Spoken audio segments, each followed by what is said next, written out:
NDA శాసనసభ పక్ష సమావేశానికి విచ్చేసినటువంటి పెద్దలు, గౌరవనీయులు, తెలుగుదేశం పార్టీ జాతీయ అధ్యక్షులు శ్రీ నారా చంద్రబాబు నాయుడు గారికి, జనసేన పార్టీ అధ్యక్షులు గౌరవనీయులు శ్రీ పవన్ కళ్యాణ్ గారికి, బీజేపీ రాష్ట్ర శాఖ అధ్యక్షురాలు శ్రీమతి పురంధేశ్వరి మేడం గారికి, ఈ సమావేశంలో పాల్గొన్నటువంటి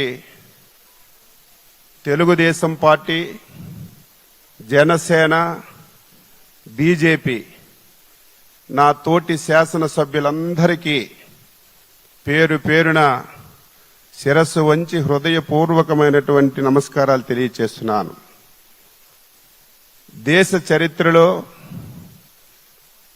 ఆంధ్రప్రదేశ్ ఏర్పడిన తర్వాత ఇటువంటి అద్భుతమైనటువంటి విజయం ఇంతవరకు ఎప్పుడు మనం చూడలేదు. అటువంటి విజయాన్ని మనం సాధించాం. ఆ విజయానికి కారకులైనటువంటి అధ్యక్షులు చంద్రబాబు నాయుడు గారికి, ప్రధానమంత్రి మోడీ గారికి, పవన్ కళ్యాణ్ గారికి, పురంధేశ్వరి మేడం గారికి మరొకసారి హృదయపూర్వకంగా శిరస్సు వంచి నమస్కారాలు తెలియజేస్తున్నాను. అద్భుతమైన విజయం సాధించామని ఆనందం మనకున్నా సరే, మనందరిపైన గురుతరమైనటువంటి బాధ్యత కూడా ఉంది అని మనందరం కూడా ఒక్కసారి గుర్తుపెట్టుకోవాలని చెప్పి సందర్భంగా తెలియజేస్తున్నాను.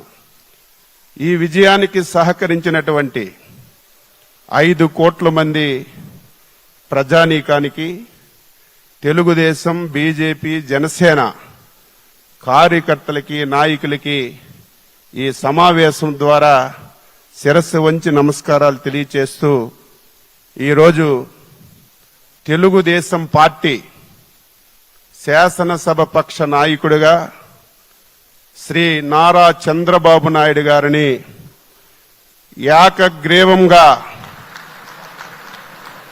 ఎన్నుకున్నట్లు ప్రకటిస్తున్నాను.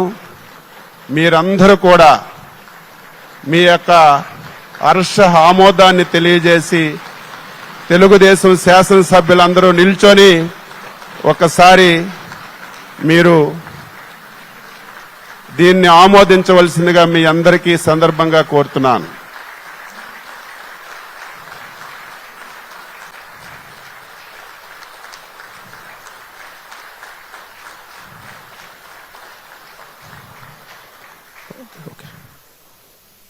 ఇప్పుడు జనసేన అధ్యక్షులు ప్రతిపాదించిన అంటే అండి